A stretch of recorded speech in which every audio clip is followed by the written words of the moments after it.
Hello दोस्तों, नमस्कार। SMKC channel में मैं आप सभी लोगों का दिल से बहुत बहुत स्वागत करता हूं। सो दोस्तों, इस वीडियो को स्टार्ट करने से पहले आज के दिन का पहला वीडियो जरूर देख लेना। यहाँ पे एमपीसी की बैठक का आउटकम भी आप लोगों को सारी चीज़ें समझ में आएगी कि क्या क्या चीज़ें देखनी चाहिए थी, आगे क्या होने वाला है। सो बहुत ही आसान भाषा में आप लोगों को ये सारी चीज़ें समझ में आ जाएगी। सो लिंक आप लोगों को इस वीडियो का नीचे डिस्क्रिप्शन बॉक्स में मिल जाएगा। अगर किसी ने फर्स्ट टाइम विजिट किया, चैनल को जरूर सब्सक्राइब कर लेना, बेल आइकन को हिट करके ऑल जरूर सेलेक्ट करना। फ्री स्टॉक मार्केट क्लासेस इस दूसरे चैनल को भी सब्सक्राइब कर सकते हो, बेल आइकन को हिट करके यहाँ पे भी ऑल सेलेक्ट करना। इस चैनल का लिंक आपको ऊपर आई बटन पे या नीचे डिस्क्रिप्शन बॉक्स में मिल जाएगा। सो चलिए दोस्तों, फिलहाल इस वीडियो को स्टार्ट कर लेते हैं। सो दोस्तों, अभी हम लोग आ चुके हैं बिल्कुल हमारे नॉर्मल स्क्रीन के ऊपर। एंड दोस्तों, आप सभी लोगों को पता है, अगर आप एक इन्वेस्टर हो स्टॉक मार्केट में, राइट, तो बहुत बार आप लोगों को लॉजिक के साथ जाना पड़ता है। लॉजिक मतलब फ्यूचर में क्या हो सकता है, क्या नहीं हो सकता है, कौन से बिजनेसेस चलेंगे, कौन से बिजनेसेस नहीं चलेंगे, एंड उसके हिसाब से हम लोगों को इन्वेस्टमेंट करना पड़ता है। सो ये वीडियो भी अगर हम लोग देखा जाए तो उस लॉजिक के चलते ही हम लोग को आगे बढ़ना पड़ेगा। एंड ये लॉजिक कोई मैं फर्स्ट टाइम आप लोगों के सामने नहीं रख रहा हूँ, बहुत बार मैंने इससे रिलेटेड वीडियोस भी बनाए हैं। एंड दोस्तों, जो लॉजिक है यहाँ पे बहुत हद तक अच्छा खासा सक्सेसफुल होते हुए भी देखने को मिला है। हाँ, बट कुछ ऐसे भी स्टॉक्स है जहाँ पे मैं आज भी यहाँ पे आप बोल सकते कोई खास रिटर्न्स नहीं है, बट क्या मैं उसमें से एग्जिट करूँगा या फिर मैं कंटिन्यू करूँगा, सारी बातें आपको समझ में आएगी। तो चलिए यहाँ पे हम लोग आ जाते, एक बहुत ही इंपॉर्टेंट डेटा सामने आया है जिसके चलते हम लोग कह सकते हैं कि आगे का भविष्य इस पर्टिकुलर इंडस्ट्री से रिलेटेड एंड स्टॉक मार्केट से रिलेटेड हम लोग को अच्छा ही देखने को मिलने वाला है। सो मैं यहाँ पे बात कर रहा हूँ दोस्तों एमफी से रिलेटेड। अभी एमफी क्या है, तो जो लोग स्टॉक मार्केट में ऑलरेडी अच्छा खासा घुल मिल गए हैं उनको पता है, जिनको नहीं पता है मैं बताना चाहूँगा, association of mutual fund in India. So mutual fund आप ऐसा भी बोल लो, इनकी हेड बॉडी। सो ये भी एक डेटा सामने रख देते हैं कि इनके पास म्यूचुअल फंड में कितना पैसा आया है, कितना नहीं आया है, ज़्यादा आया है, कम आया है। सो इसके चलते हम लोग को प्रिडिक्शन करने में आसानी पड़ जाती है। सो दोस्तों, म्यूचुअल फंड की अगर हम लोग यहाँ पे बात करें तो आप सब लोग पता है कि यहाँ पे domestic institutional investor FIIs and DIs होते हैं। एंड डीआईज के अंदर अगर हम लोग बात करें तो इंश्योरेंस रहता है, इंश्योरेंस कंपनीज रहती है, पेंशन फंड रहता है, प्रोविडेंट फंड रहता है, एंड म्यूचुअल फंड हाउसेज भी रहते हैं। सो आप लोगों को पता है कि इस वक्त एफआईआईज को सबसे ज़्यादा कड़ी टक्कर किसी ने दी है तो वो डीआईज ने दी है। जितना वो बेचते हैं उतना ये खरीदते हैं, ऐसा भी हम लोग को देखने को मिला है। एंड म्यूचुअल फंड में इन्वेस्ट करने वाले कौन होते हैं, तो दोस्तों वो होते हैं रिटेल इन्वेस्टर। यस, कुछ रिटेल इन्वेस्टर ऐसे होते हैं जो डायरेक्टली इक्विटी में इन्वेस्ट करते हैं, जो कि बहुत ज़्यादा रिस्की होता है, राइट। एंड कुछ ऐसे भी होते हैं जिनको स्टॉक मार्केट में इतना मतलब टाइम नहीं देना है, उनके अपने अपने खुद के प्रोफेशनल की अगर हम लोग बात करें वहाँ पे वो बिजी रहते हैं, राइट। तो इसीलिए वो इन्वेस्ट करना चाहते हैं तो वो म्यूचुअल फंड के थ्रू इन्वेस्ट करते हैं। सो म्यूचुअल फंड के पास भी पैसा जाता है, एसआईपी उनकी भी रहती है, कुछ लोगों की लमसम रहती है, कुछ लोगों की आप लोगों को पता है सिस्टमेटिकली वो चलता रहता है, राइट, अमाउंट इन्वेस्ट करने के प्लान्स की बात करें तो। सो दोस्तों, यहाँ पे म्यूचुअल फंड के हिसाब से अगर मैं बात करूँ तो दोस्तों एक ज़बरदस्त डेटा यहाँ पे सामने आ चुका है। एंड दोस्तों वो डेटा है कि म्यूचुअल फंड के पास अभी भी अगर हम लोग बात करें कंसेक्यूटिवली हम लोग को पैसा आते हुए ही देखने को यहाँ पे मिल रहा है। एक बहुत ही अच्छा सिग्नेचर हम लोग को देखने को मिल रहा है। इसका इम्पैक्ट कैसे पड़ेगा वो भी मैं आप लोगों को ज़रूर बताऊंगा, बट पहला थोड़ा सा एक रफ आर्टिकल पढ़ लेते हैं जहाँ पे आप देख सकते हैं इक्विटी म्यूचुअल फंड की मैं बात कर रहा हूँ। लगभग आप बोल सकते 15,000 करोड़ हम लोग को जनवरी में आते हुए देखने को मिल रहा है नेट सम की अगर हम लोग बात करें तो। एंड ये अगर मैं टोटली बात करूँ तो 11th consecutive monthly net inflow हम लोग को यहाँ पे ये डेटा देखने को मिल रहा है। हाँ, इस बात को मैं छुपाना बिल्कुल भी नहीं चाहूँगा कि दिसंबर का डेटा के हिसाब से अगर आप इसको कंपेयर करोगे तो हम लोग को बहुत ही कम परफॉर्मेंस देखने को मिल रहा है, क्योंकि दिसंबर में तो लगभग 25,000 करोड़ तक नेट इनफ्लो देखने को मिला था, जो अभी 15,000 करोड़ ही देखने को मिल रहा है। इसका अर्थ ये नहीं कि चलो म्यूचुअल फंड इंडस्ट्री खराब हो गई, बर्बाद हो गई, ऐसा नहीं। हमेशा आपका ग्राफ ऊपर नहीं रहता है, वो नीचे भी आता है, अप्स डाउन करते करते हम लोग ऊपर जाते हुए देखने को यहाँ पे मिल जाते हैं। सो दोस्तों, ओवरऑल अगर हम लोग बात करें अभी तक जो सेंटीमेंट बना हुआ है वो पॉजिटिव सेंटीमेंट ही बना हुआ है अमंग द इन्वेस्टर्स की अगर हम लोग बात करें। एंड ये सारा बात मैं किसके हिसाब से कर रहा हूँ दोस्तों, इक्विटी स्कीम्स मतलब म्यूचुअल फंड के हिसाब से मैं बात कर रहा हूँ। एंड अभी तक अगर हम लोग यहाँ पे बात करें सिंस मार्च 2021 के हिसाब से मैं बात करूँ तो यहाँ पे म्यूचुअल फंड के पास net inflow over 1 lakh crore तक आते हुए देखने को मिल रहा है।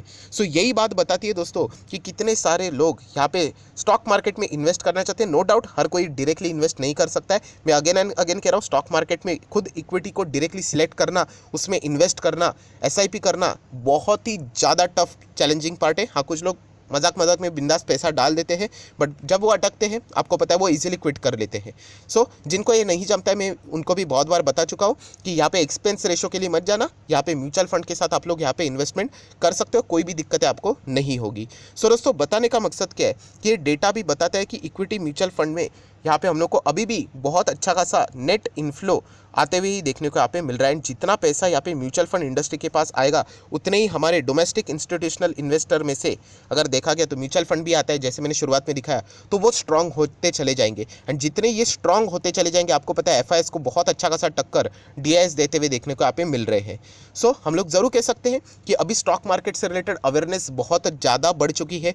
कितने सारे डीमैट अकाउंट्स भी ओपन यहाँ पे हो चुके, कितने सारे एसआईपीज भी यहाँ पे बढ़ चुके हैं, राइट। एंड आपको पता है कि अभी बहुत सारे लोग, मतलब अच्छा खासा एजुकेशन हम लोगों को देखने को यहाँ पे मिल रहा है। अभी लोगों को पता चल रहा है, अरे इन्फ्लेशन का रेट अगर देखा गया उसको बीट करना है तो आप लोग बैंक में एफडी करके नहीं कर सकते। आपको अल्टीमेटली जो इंटरेस्ट मिलेगा उसमें आप लोगों के हाथ में तो कुछ बचता है नहीं, आपको पता है यहाँ पे। तो ये सारी चीज़ें अगर हम लोग देखें तो अभी सभी लोगों को पता चला है कि इक्विटी में या फिर म्यूचुअल फंड के थ्रू या फिर कोई और ऑप्शन रहेंगे, उसमें आपको इन्वेस्ट करना पड़ेगा ही पड़ेगा अगर आपको इन्फ्लेशन को बीट करना है एंड अच्छे खासे रिटर्न्स जनरेट करने हैं तो। एंड ये नंबर्स मेरे हिसाब से, मैं अगेन यूज़ कर रहा हूँ वर्ड, मेरे हिसाब से कोई कम नहीं होने वाले। फ्यूचर में हम लोग को ये इक्विटी इन्वेस्टमेंट और भी बढ़ते हुए ही देखने को यहाँ पे मिलने वाली, जो आने वाली नेक्स्ट जनरेशन है, नो डाउट वो यहाँ पे आप सभी लोगों को पता है उनके पास अभी टूल्स अवेलेबल है, इंफॉर्मेशन अवेलेबल है, बहुत ही ज़्यादा वो अवेयर है फाइनेंशियल।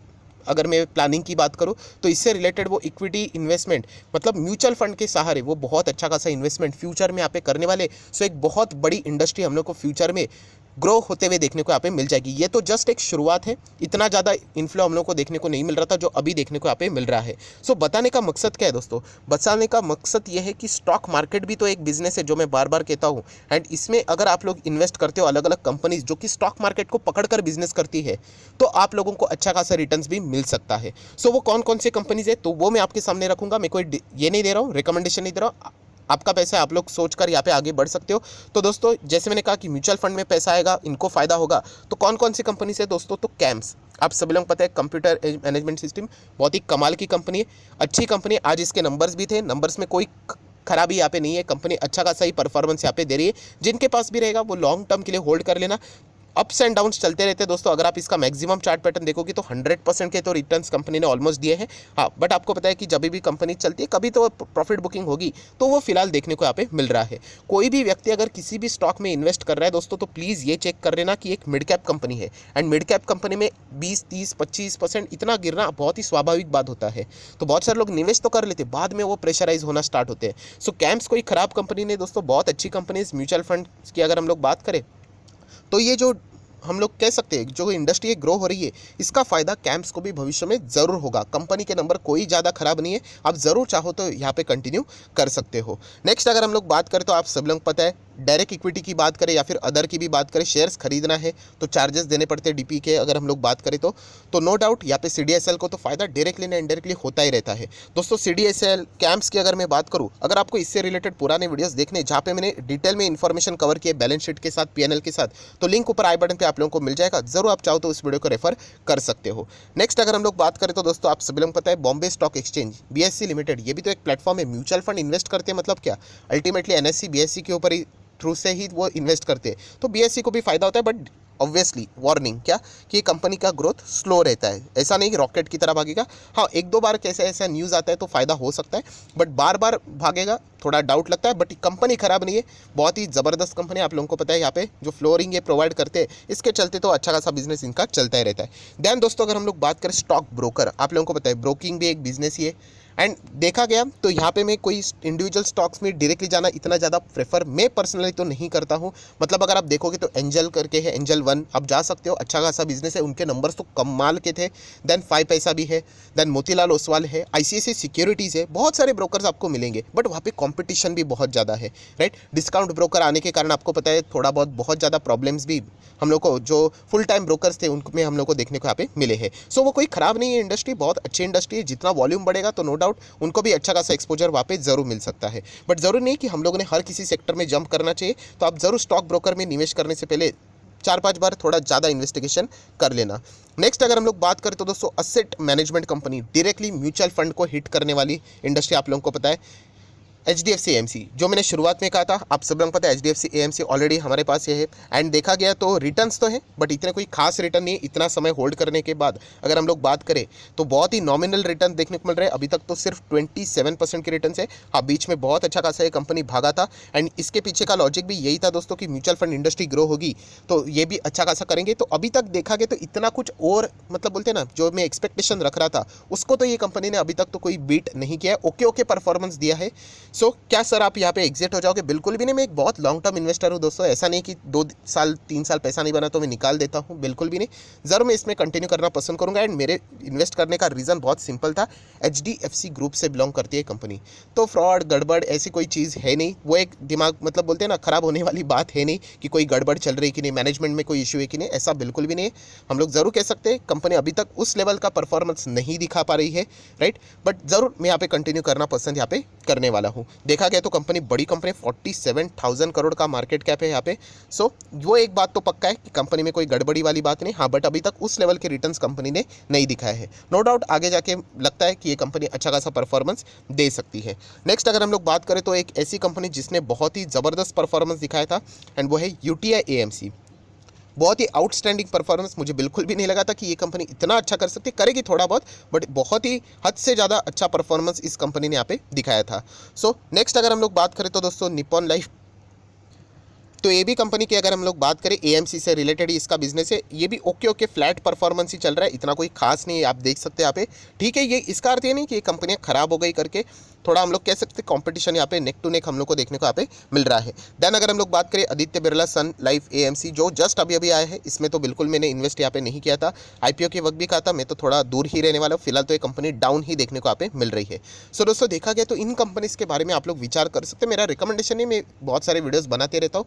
आपको कौन से सेक्टर में फ्यूचर में ग्रोथ लगती है, इससे रिलेटेड कौन से स्टॉक आपने देखने चाहिए, वो मैंने आप लोगों के सामने यहाँ पे ज़रूर रखे हैं। सो ज़रूर इन वीडियो में जो भी स्टॉक्स बताए उनको ज़रूर स्टडी करना, ब्लाइंडली कॉपी मत कर लेना। जैसे कि ये कंपनी मुझे खुद को ही पसंद नहीं है, मैं बहुत बार आपको बता चुका हूँ, बट येस आगे ज़रूर ये अच्छा कर सकती है। इसके ऊपर फोकस रखना पड़ेगा, अभी के परफॉर्मेंस में इतना दम नहीं है। तो ऐसे आप लोगों ने बहुत सारी चीज़ों को चेक करना चाहिए। सो आशा करता हूँ ये वीडियो आप लोगों को पसंद आया होगा, तो जरूर लाइक एंड शेयर यहाँ पे कर देना। So that's it, thank you very much. So we will be meeting our next video, तब तक के लिए बाय बाय।